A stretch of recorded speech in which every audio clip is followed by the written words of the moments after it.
Well, thank you so much for joining me here today, James. I'm really excited to pick your brain on a lot of mortgage information that not only questions that I have, but I know a lot of people have asked me lately as well. So before we begin, can you just take a minute to tell me about yourself, your experience, and what you do for a living? Well, I am a mortgage banker, which is similar to that of a mortgage broker, but we devise our business a little bit differently. Um, Basically, what I do is I assist individuals who are looking to purchase a property that is residential in obtaining the financing they need to accomplish this with all kinds of different loan programs, information, pre-qualifications, all the different aspects that they would need from start to finish, regardless of where they are, what stage they're at during the process. If they're at the very beginning, they don't even know what they want to do, or they ran out and found a house before talking to someone and now they need to get information. So either way, that's the type of work that I do. So, what is a mortgage? Right? We hear about mortgages all the time, but can you tell us in layman's terms what that is and what it means? Okay, so that probably could be answered two ways. One is a very technical way, and then we'll get to the layman part, which is really what people need to know. But a mortgage is an instrument that is used to collateralize a loan. That's what's recorded. The information on the note and what your payment is not actually part of the mortgage. The mortgage is the document that's basically used to protect the bank in the event that the terms that were set on the other documents are not met. Now, that's the technical version, which no one really needs to know in the end, other than because most people in the end kind of know that. I mean, whether it's a credit card or a car loan or a mortgage, you have certain terms, you agree to them. And if you don't do what you're supposed to do, there's some action taken, punitive action in some capacity. In a mortgage, it could be as minor as a late fee or perhaps as bad off as a foreclosure. But what a real mortgage and the process is basically the ability for someone to go purchase a very large ticket item, a house, condominium, and do it with X amount of money down, a small down payment, maybe a large down payment, whatever the terms are that you work out. And then within that process, you determine what those payments are going to be, how long they're going to be for, and the parameters are set to create this transaction. And that's sort of a layman's term, but basically, simply put, so and so Susie wants to buy a house. Susie calls up someone like myself and says, James, I really want to buy this house. It costs X amount of dollars. My credit score, I don't know. I need you to find out and tell me how I can go about doing this. And that's what the mortgage allows them to do in the end, hopefully. Okay. So then how are mortgages helpful for everyday people? Why should someone have a mortgage? Well, in order to have a mortgage, it means you have to own a home. So the benefits of home ownership are exponential in many, many different ways. Number one, there's a certain comfort level and feeling of accomplishment and knowing you own your own home and you control your own destiny as to where you live and what exactly you can do, what colors to paint, what improvements you want to make. It's yours, and there's a value to that as say opposed to renting or something like that, or living at home. Once you're independent, you want to be on your own, you want to own a home. That's sort of the American dream. Even with some of the pitfalls that have occurred in maybe recent years, not so recent anymore, home ownership has still proven to be a tremendous financial benefit, over any long period of time. Maybe not in any one particular time like we experienced from before, but it's important to bring that out so people realize you can't focus on 1 or 2 or 3 years of a process when home ownership's been going on for, 50, 100 years where people want to own their property. So that's part of the warm and fuzzy feeling of it all. And then the financial benefit is as time goes on, history has shown that homes appreciate. Um, so as time goes on and you're paying on your mortgage and you're paying down what you owe, the property is going up in value. So you get this kind of double benefit. You're lowering what you owe on the mortgage, and the property is going up at whatever level you want to believe it could do, but it is going up over time. So all of a sudden, 5 years, 10 years, 15 years, you develop a nest egg built within your home that at some point in time will benefit you tremendously from in a financial way. Whether that would be when it's time to retire, you're going to sell it and you have a windfall of money because you're going to move into something smaller, or you're home free and clear and you paid your home off. Now you're in retirement years, or maybe even not in retirement years and living without a payment. And as opposed to someone who's renting, who's going to have to pay rent forever if that's what they choose to do. So again, it's a tremendous asset, and you have to think long term though. It's not something you would think short term. A home, the benefits short term are what we talked about in the beginning, the feeling, the owning your own home, whatever that emotional benefit gets you. And then beyond that, the financial benefits happen over time. Okay, so are there different types of mortgages? And if so, can you explain the different types briefly? Yes, I can. Okay, so generally speaking, there are two types of mortgages for borrowers. One is called an FHA mortgage, and one is called a conventional mortgage. And although they are somewhat similar in nature, they do have differences, and depending on your profile, whether it be your profile based on how much money you have available, perhaps your credit score, perhaps income versus your debt, these are the different qualification requirements within any particular type of mortgage. And within those two types of mortgages, an FHA mortgage and a conventional mortgage, they have different criteria.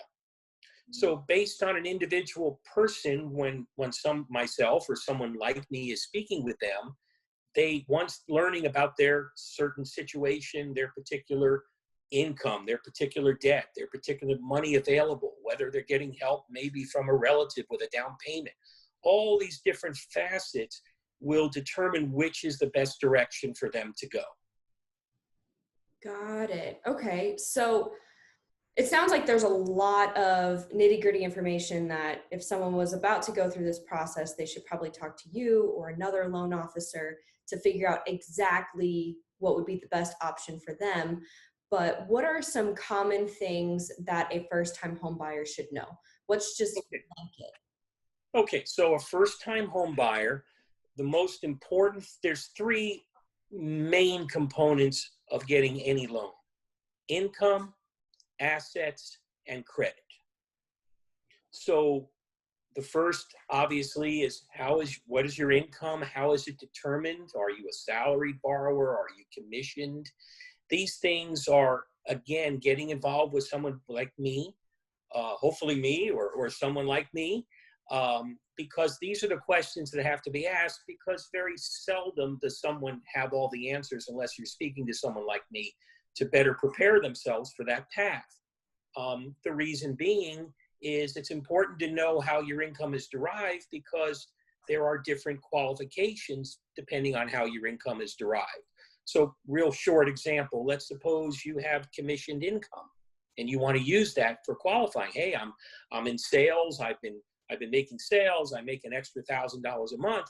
But if you've been only doing that, say, for 12 months, that's not long enough to use that income. You wouldn't know that. You say, hey, I got a W-2. I'm making, $86,000 a year, but 30,000 of that might have been commission. That the guidelines say you need to show me that you're earning that consistently before we can count it. And 12 months is not enough time. The same can apply to overtime. Maybe you took a new position and that position had overtime in it, and you were, making money every month with overtime, but it's only been 6 or 7 months. Again, that can be a little bit Sometimes it can be counted or a portion of it. But again, you're thinking maybe, oh, I'm making $1,000 a month extra in overtime. I want to use that. You might not be able to use all of that. So those are the different types of things that people need to, and the word need is very important. You must, to really have a good idea, speak to someone, preferably beforehand, so that you're not wasting your time looking at properties that you think well, I can afford that payment. You go online, you look at a mortgage calculator and say, it tells you your payment's going to be $2,000 a month. You say, yeah, I'm fine, I can do that. But if I can't count the income that you're counting, we're going to be on different pages. And also you should know, if you're using a realtor, which maybe we'll get into later, they're probably going to want to know that you've been pre-qualified, because they don't want to show you a bunch of houses that you can't necessarily qualify for, even though you think you might be able to. And there's the moral to this story at this point is there is a level of expertise necessary, as much as there may be mortgage people that you might know, or my brother, does that. It's very important that you deal with someone that can help you, that knows the guidelines very thoroughly, so that they can put your best foot forward. So I'm glad you mentioned, realtors and getting pre-qualified.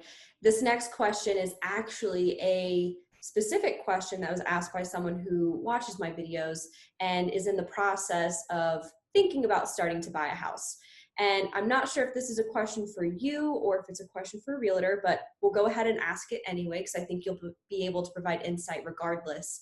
But how can a buyer navigate negotiations with a seller when the home inspection reveals big issues? And then on the mortgage side, how does that affect the loan application process if there are home inspection issues at all? Okay, so I can address that somewhat, and it is a combination of just some degree of knowledge, not necessarily has to be a realtor. I've been doing this 30 years, so I understand this concept. So I'm comfortable in answering the question. But again, I will go back and say this person should have spoken with someone at the point that they're at, even though, and it can be very intimidating. And if they did maybe speak to someone who was not as open to helping them because they were in such an early stage, they need to know they were speaking to the wrong person. Because they can't be intimidated or think, well, I don't want to go to the car dealership and look around because I'm really not ready to buy today. If you want to not do that and look online for a car, okay, but a mortgage and a home, you can't feel that way, even though it's natural to feel that way. You got to overcome that and call someone. And even if you're a year away or even longer, setting up a plan, knowing what you want to do is extremely important. Now, getting back to that, since we're going ahead, let's assume this person is pre-qualified. They've done all the things they're supposed to do, and now they've found a home. And lo and behold, they offered a certain amount of money. And all of a sudden, they do their home inspections, which, by the way, is essential. It's not, it's a modest fee, but some people might say, well, the house looks good to me. I know a little bit about stuff, and I don't want to pay the $400 to get a home inspection. Please, this is a hundreds of thousands of dollars investment that you're making. Do not worry about $500. And if it is that difficult, you're probably not ready. So with that said, now that you've come into this situation and you found out that the roof is much older than you thought, and at some point in time in the coming years, even though it might be passable right now, in 2 or 3 years, you're going to need to get a roof, and that's a big expense. So a home, is it worth the same size home, the same neighborhood, the same condition, except the home around the corner has a roof that's only 6 years old, and this roof is 15 years old? Do I want to pay the same price? And the answer would probably be no. So at that point, a realtor on your behalf, or if there is no realtor, on your own, you have the right to go to the seller and say, look, I did these inspections. Here's a copy. Your roof is 15 years old and it's in average at best condition, according to this. I can't pay this amount of money for this property in this exact condition. What negotiation can you do? Well, there's a couple of things. One, the obvious is to lower the price. With first-time home buyers, I don't recommend that. The best avenue to take is to try and get a closing cost credit.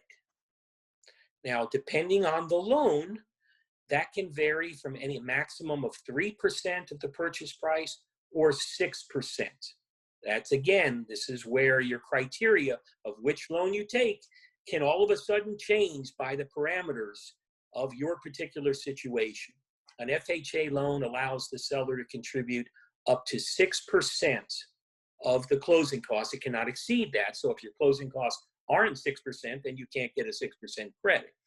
On a conventional loan where the down payment is low for like a first-time home buyer, they can only contribute 3%. So on a $300,000 home, on a conventional loan, you're negotiating with a maximum of $9,000. However, on an FHA loan, 6% of $300,000 is $18,000. Now, the question then becomes, well, why am I doing it this way? Well, generally speaking, first-time home buyers, and that's what we're talking about here, you said it's a first-time home buyer, they don't have a lot of savings.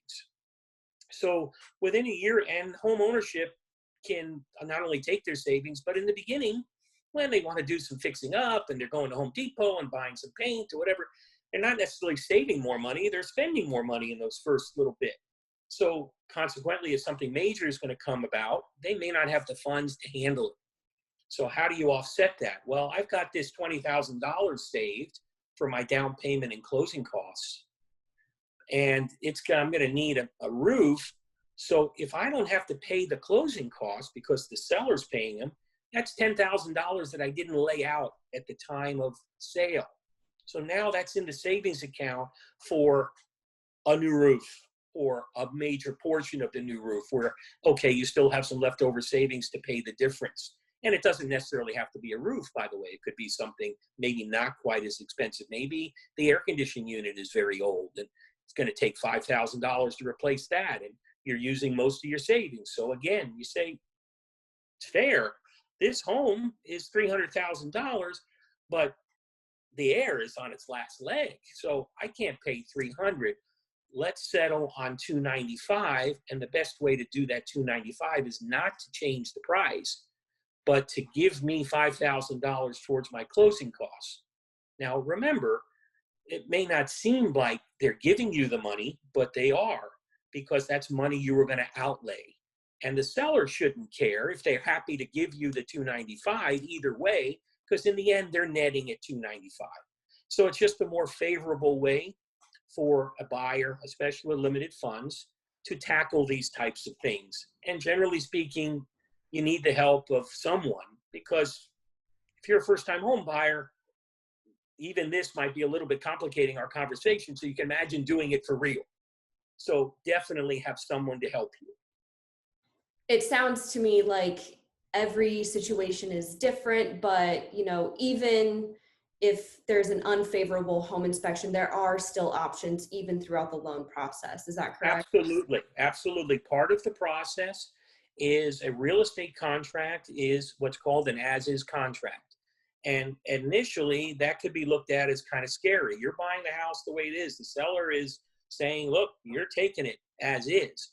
But there's an inspection period within the contract. And within that inspection period, usually 15 days, you will get an inspection done, and it allows time for negotiation. If you don't agree for whatever reason, you get to walk away. You're not obligated as an as-is. It's basically an as-is contract after you agree past the inspection period. So it's very important to be diligent with a contract. Understand that within the contract, there are certain deadlines that are very important, because if you wait past the 15 days, now you can't do this. Seller says, I'm sorry, inspection period's over, and you cannot get out of the contract because of an inspection.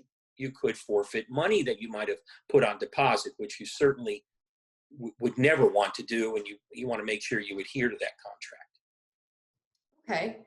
So regardless of the situation, it sounds like someone who is in this situation needs to seek out experts, both real estate agents and mortgage lenders like yourself. So if someone watching this video has specific questions or wants to start this process a year in advance, like you mentioned, how can they reach you? What's your website? Are you on any social media platforms? I am, although I'll be honest, I'm not the biggest social media guy in the world. But www.jamesjanoff.com will take you directly to my webpage where you can look at information, mortgage calculators, apply for a pre-approval, no fees of any kind. So again, you can start that process again online at home. Again, I usually like to speak to someone before so I can give them some guidance and then they click on, but it's been done the other way. It's not going to hurt anything.